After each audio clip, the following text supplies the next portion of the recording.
안녕하세요. 데이조아입니다.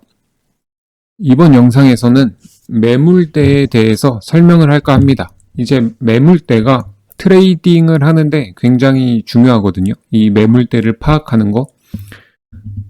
그리고 매물대를 파악하는 것만큼 중요한 게 매물 소화를 파악하는 겁니다. 충분한 매물 소화가 됐는지 파악하는 것도 굉장히 중요한데 이번 영상에서는 그거에 대해서 한번 얘기를 해볼게요. 우선 종목들을 볼까요, 한번? 흔히 매물대란 게 저는 이제 이런 것들이 눈에 보이는 매물대가 있고 눈에 보이지 않는 매물대가 있습니다. 매물대부터 얘기를 하자면 매물대라는 거는 어떤 구간에 이제 특정하게 거래량이 많이 터진 구간입니다. 한마디로 어느 가격대에 그 주식을 거래한 사람들이 많다는 소리예요. 한마디로 정의하자면 물린 사람이 많다는 겁니다. 이런 차트를 보시면은 여기 이렇게 거래량이 많이 터졌어요. 이게 거래 대금이 5천억 정도 터졌는데 평소보다 이런 구간들이 이제 거래 구간이 많은 구간이죠. 이런 곳이 이제 매물대가 되는 겁니다. 이 주식이 올라가려고 할 때 여기서 물린 사람들이 본전에 왔으니까 얼마나 기쁘겠어요. 그러니까 물량을 던집니다. 그래서 쉽게 올라가질 못하는 거예요. 그래서 올라가려면은 간단합니다. 매물 소화를 거쳐야 돼요. 그래야 올라갈 수가 있어요. 이게 이제 이렇게 바로 보이는 게 저는 이제 눈에 보이는 매물대라고 표현을 하는데 바로 보이죠? 이렇게 매물대가 있습니다. 그리고 또 이제 눈에 보이지 않는 매물대가 있어요. 그거는 뭐냐면은 이렇게 차트를 볼 때 이 종목이 마치 이 가격대에서 며칠 이렇게 막히는 그림을 보여줘요. 그래서 이 구간이 예측을 하는 겁니다. 이렇게 올라갔는데 여기서는 횡보를 하네. 이게 시장 상황, 그 당일 시장 상황도 파악을 해야 되지만 예측을 하는 거예요.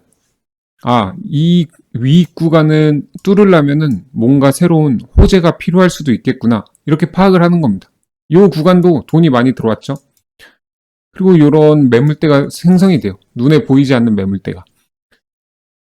이 눈에 보이지 않는 매물대도 굉장히 강력한 게 일단은 첫 번째는 이미 주가가 많이 올랐죠. 주가가 많이 오르면은 어떻게 되나요? 기존에 갖고 있던 사람들이 주식을 팝니다. 그래서 이런 눈에 보이지 않는 매물대는 기존에 주식을 소유한 사람들이 이제 차익 실현 욕구가 너무 커진 거예요. 차익 실현 욕구가 커져서 이게 던지는 겁니다. 그리고 여기서 샀던 사람들은 어떨까요? 이런 구간에서 샀던 사람들. 이제 며칠 못 가니까 이 사람들도 조금만 수익이 오면은 던지는 거예요. 왜냐면 애초에 높은 자리에서 샀잖아요. 그래서 더 이상 이 종목을 사줄 사람들이 없는 겁니다. 그래서 이렇게 보이지 않는 매물대들이 생기는 겁니다. 이러한 구간들을 뚫으려면은 또 매물 소화를 거쳐야 돼요. 매물 소화. 그러면은 이제 이렇게 보시면은 이게 이제 매물 소화도 좀 중요한데 매물 소화가 단기간 소화하는 과정도 있고 혹은 기간 조정에 대한 소화도 있어요. 이게 단기간 소화는 뭐냐면은 이런 보이지 않는 매물대가 형성이 됐잖아요. 근데 이 추세를 깨지 않고 급등을 해버립니다. 그러면은 흔히 차트를 여기까지만 볼게요. 여기까지만 볼게요. 좀 더 넓게. 그러면은 이 봉은 일단은 여기는 막힌 게 확실합니다. 근데 여기는 완성된 차트로 봤을 때 차티스트들이 하는 말이 있어요. 굉장히 많이 들어보셨을 텐데 매집봉이라고 표현을 합니다. 여기 있는 물량을 이제 흡수한 거죠, 이 봉들이. 매물 테스트를 한 거예요. 이게 한 방에 갈 수는 없으니까 이렇게 소화를 한 겁니다. 이 안에 있는 매물대를 두 번 받아놓고, 그래서 두 번 받고 올린 거예요. 그러면은 이게 매집봉인지 어떻게 알까요? 여러분들은 어떻게 알 것 같으세요? 이거를 이제 차트 매매만 하는 사람들은 알 수가 없습니다. 왜냐면은 이거는 그 사람들은 이런 차트를 보고 매집봉이다 이렇게 말하는데 그 이유는 차트가 완성됐기 때문이에요. 완성됐으니까 정답을 알고 있죠. 근데 우리는 여기서 매매를 실시간으로 진행하는 사람들이잖아요. 이거를 파악하려면은 몇 가지가 있어요. 그거는 시장 상황하고 재료입니다. 그거밖에 없습니다. 이게 지금 이 추세를 충분히 유지할 만한 이슈인가? 그리고 유지가 가능한 시장인가? 그거에 베팅을 하는 거예요. 그래서 이걸 뚫고 올라가면은 우리가 시장을 잘 본 거고, 만약에 맞고 떨어지면 우리의 생각이 틀린 겁니다. 그래서 떨어졌으면은 이거는 매물대가 된 거예요. 그리고 이 봉은 말 그대로 올라가 보려다가 실패하고 떨어진 겁니다, 이제. 여기도 마찬가지예요. 이 봉들은 만약에 올라갔으면 이 봉들은 매집봉이 될 수 있었던 거예요. 하지만 어때요? 돌파를 못하니까 실망 매물들이 쏟아지죠. 그러면 이거는 이제 매물대가 되는 겁니다. 이렇게 완성된 차트가 아니라 우리는 실시간으로 그 다음 그림을 예측해야 되는 사람들이기 때문에 무조건 뭐든지 시장, 상황, 그리고 재료로 분석을 하는 겁니다. 그거에 기대는 수밖에 없어요. 차트 매매하는 사람들한테 딱 이 그림 보여주고 위로 갈까 못 갈까 이렇게 말하면 몰라요. 그리고 이게 매집봉이냐고 물어보면 모릅니다. 완성된 차트를 갖고 다 할 수 있는 말이에요. 그때서야 가능하죠. 이 그림도 마찬가지입니다. 여기서 매물대가 생겼지만 추세를 바꾸면서 여기서 거래량이 많이 터지죠, 기존보다. 그래서 매물을 흡수한 거예요. 매물 소화를 한 겁니다. 그리고 올라갔어요. 이 봉으로 앞에 그림이 완성된 겁니다. 매물 소화였다는 걸. 만약에 이 그림이 이렇게 나왔죠, 음봉이. 그러면 다시 트라이 했다가 실패한 것 뿐이에요. 이렇게 되는 거예요. 그러니까 차트에 너무 빠지실 필요 없습니다. 결과론적인 거예요. 결과론적. 우리는 막 이거를 예측하는 사람들이잖아요. 이거를 예측하기 위해서 매매를 하는 거잖아요. 그러니까 아직도 차트에 빠지신 분들은 빨리 벗어났으면 좋겠어요. 자, 그러면은 이제 여기가 매물대잖아요. 매물대. 그러면 제가 이제 매물 소화라는 표현을 썼는데 매물 소화는 크게 몇 가지가 있습니다. 아까 뭐 방금 말한 게 매집봉이었죠. 이게 매물 테스트 같은 경우입니다. 그러니까 매물대가 쌓였으니까 한 방에 못 가니까 계속 두드리는 거예요. 문도 두드려야 열리잖아요. 그래서 여러 번 두드리는 겁니다. 그러한 과정이 이 구간이에요. 이런 구간. 거래량이 좀 더 터지고 뭔가 흡수하려는 거. 여기서도 윗꼬리가 조금씩 달리죠. 그리고 두 번째는 기간 조정입니다. 기간 조정. 그게 무슨 말이냐? 자, 이제 여기서부터 여기까지 이렇게 40일이 걸렸다고, 44일이 걸렸네요.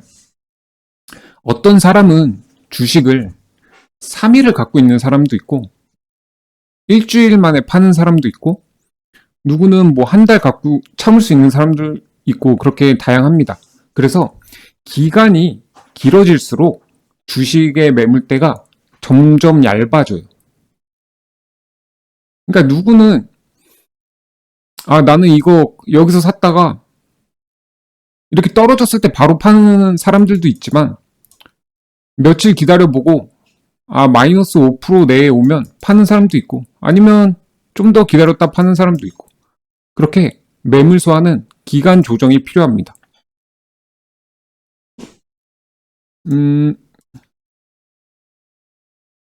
네, 이게 차트가 깔끔하네요.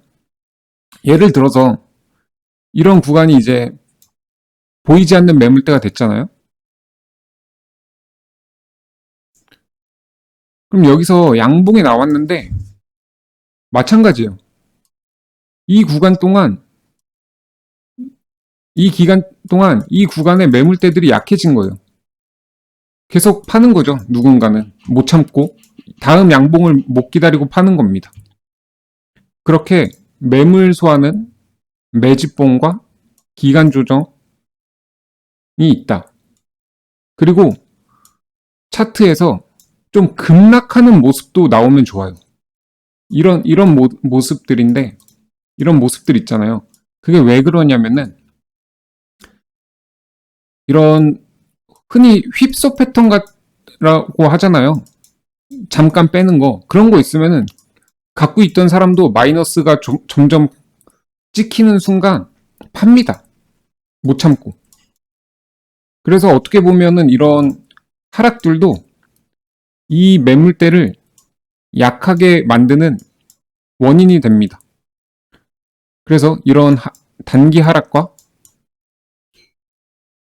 그리고 이런 자꾸 올라가려는 힘, 그리고 기간 조정이 겹치면, 잘 만들어지면, 시황이 좋다면 이렇게 양봉으로 올라갈 수 있어요. 근데 이런 거는 너무 좀 복잡하면은 그냥 이렇게 생각하시면 돼요. 박스권을 만들고, 이렇게 기간이 걸리면은 이제 조정이 되는 겁니다. 즉, 한마디로,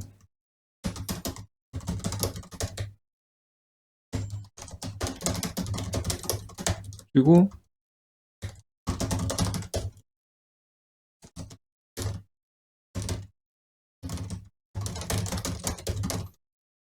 매물 소화 기간이라고 생각하면 돼요. 여기서 이제 여러 종목들을 보시면은 이 종목도 볼까요?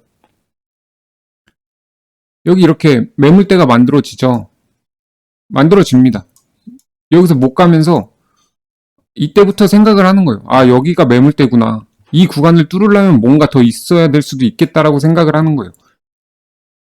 그리고 조정이 이루어지죠. 하락이 반복되고 다시 상승하려는 거래 대금이 또 한 번 들어옵니다.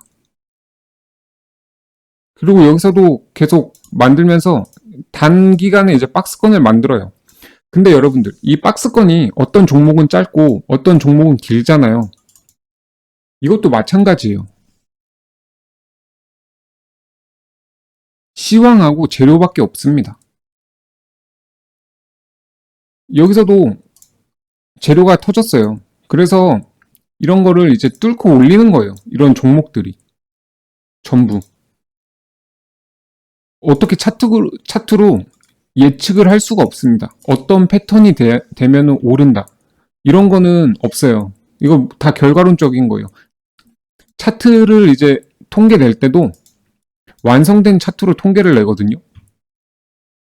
그래서 맨 처음에는 막 승률이 굉장히 높은 것 같아요. 근데 그렇게 대입을 해서 매매를 하다 보면 실패를 합니다. 그 이유는 내가 통계를 완성된 차트로만 만들었기 때문이에요. 근데 우리는 실시간으로 매매하는 사람들이고, 여기까지 왔을 때 이 봉이 과연 매물 소화 봉인지 아니면 같이 매물대에 막혀서 하락을 할지 실시간으로 알아야 되는 사람이기 때문에, 예측을 해야 되는 사람이기 때문에 오로지 의지할 곳은 시장 상황을 파악하고 재료를 파악하고 내 경험치를 믿고 매매하는 방법밖에는 없습니다.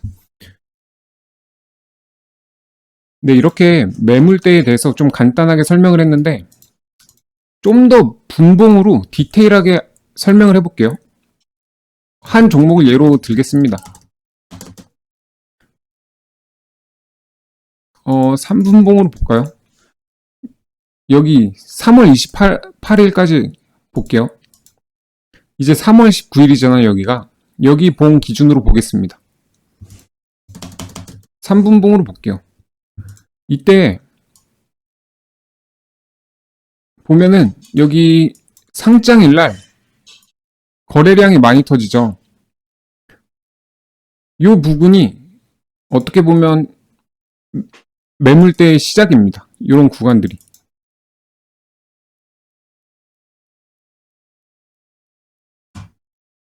잠시만요.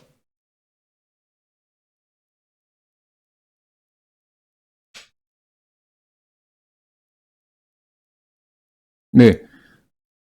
그래서 여기서 돈이 들어왔을 때 막히잖아요. 이게 우연이 아닙니다. 이렇게 두꺼운 매물대는 일봉으로 보면 거래량이 엄청 많이 터지죠. 거래대금이. 이러한 두꺼운 매물대는 웬만한 좋은 재료가 나오지 않는 이상 한 방에 뚫기 힘들어요. 그렇게 보시면은 여기 막힌 게 우연이 아닙니다. 그리고 다음에 반등을 하지만 이날 나온 재료도 좋았거든요. 3월 19일. 여기 세 번째 있는 건데 중국 전기차 1위 BYD랑 뭐 관련된 내용이에요. 엄청 좋은 내용입니다. 하지만 한 방에 그 이상으로 가지 못했고 다음 날에도 올라갔지만 막혔습니다. 이때까지는 이게 보이지 않는 매물대가, 아니 이거는 보이는 매물대죠. 매물대가 된 거예요. 여기 막혔구나. 근데 우리는 예측을 하는 사람들이잖아요. 완성된 차트로 허풍을 떠는 사람들이 아니라. 그럼 이게 다음에 그래서 갈지 말지를 또 고민을 해야 되잖아요. 우리 입장에서는. 그거를 믿는 게 재료밖에 없습니다. 그리고 3월 26일 날 재료가 하나 더 터져요. 이것도 좋은 재료라고 판단을 하는 겁니다. 그래서 이 매물대를 다시 한번 얘네가 뚫어요. 그 다음부터 여기서 이제 이게 361선인데 추세가 바뀌죠. 여기서부터는 이제 우리가 결정을 하는 거예요. 아, 이거 연속적으로 재료가 계속 터지는 종목인데? 한번 추세 트레이딩으로 접근을 해볼까? 다음 상승 파동을 충분히 나올 만한 종목이 아닐까? 이런 걸로 우리는 이제 매매를 하면서 이러한 상승을 먹는 겁니다. 수익을 내는 거예요. 우리 트레이더들은.